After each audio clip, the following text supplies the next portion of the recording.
ఇక డీటెయిల్స్ చూస్తే కఠినమైన చర్యలతోనే అక్రమాలను అడ్డుకోగలమని, ప్రభుత్వానికి ఆదాయం పెంచగలమని ముఖ్యమంత్రి రేవంత్ రెడ్డి పేర్కొన్నారు.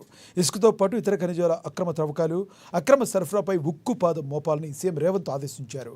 గనుల శాఖపై జరిపిన సమీక్షలో సీఎం రేవంత్ పాల్గొన్నారు. ప్రభుత్వంలోని నీటిపారుదల, ఆర్ఎండ్బి, పంచాయతీరాజ్తో పాటు వివిధ శాఖల ఆధ్వర్యంలో చేపట్టే పనులకు టీజీఎండీసీ నుంచే ఇసుక సరఫరా చేసేలా చూడాల్సిన బాధ్యత అధికారులదేనన్నారు.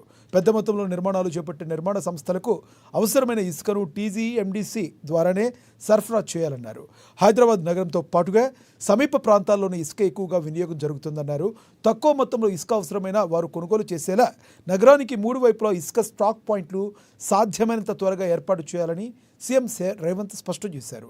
ఇక గనుల శాఖ పరిధిలో వివిధ ఖనిజాల క్వారీలకు గతంలో విధించిన జరిమానాలు, వాటి వసూళ్లపైన సీఎం అధికారులను ప్రశ్నించారు. దీర్ఘకాలంగా పెండింగ్లో ఉన్న మైనర్ ఖనిజాల బ్లాక్ల వేలానికి వెంటనే టెండర్లు పిలవాలన్నారు సీఎం రేవంత్ రెడ్డి.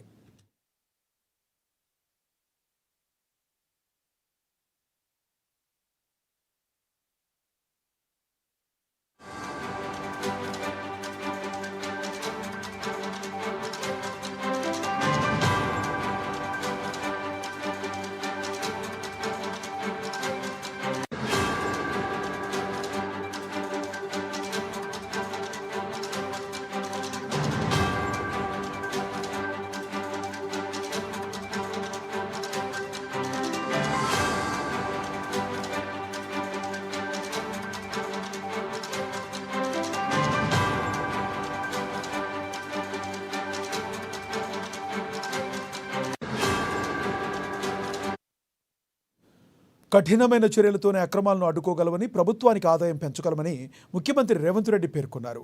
ఇసుకతో పాటు ఇతర ఖనిజాల అక్రమ త్రవ్వకాలు, అక్రమ సరఫరాపై ఉక్కు పాదం మోపాలని సీఎం రేవంత్ ఆదేశించారు. గనుల శాఖపై జరిపిన సమీక్షలో సీఎం రేవంత్ పాల్గొన్నారు. ప్రభుత్వంలోని నీటిపారుదల, ఆర్ఎండ్బి, పంచాయతీరాజ్తో పాటు వివిధ శాఖల ఆధ్వర్యంలో చేపట్టే పనులకు టీజీఎండీసీ నుంచే ఇసుక సరఫరా చేసేలా చూడాల్సిన బాధ్యత అధికారులదేనన్నారు. పెద్ద మొత్తంలో నిర్మాణాలు చేపట్టే నిర్మాణ రంగ సంస్థలకు అవసరమైన ఇసుకను టీజీఎండీసీ ద్వారానే సరఫరా చేయాలన్నారు. హైదరాబాద్ నగరంతో పాటుగా సమీప ప్రాంతాల్లోనే ఇసుక ఎక్కువగా వినియోగం జరుగుతుంది.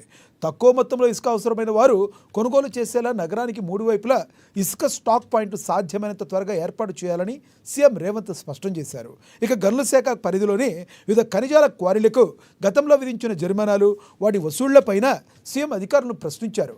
దీర్ఘకాలంగా పెండింగ్లో ఉన్న మైనర్ ఖనిజాల బ్లాక్ల వేలానికి వెంటనే టెండర్లు పిలవాలని సీఎం రేవంత్ రెడ్డి తెలిపారు.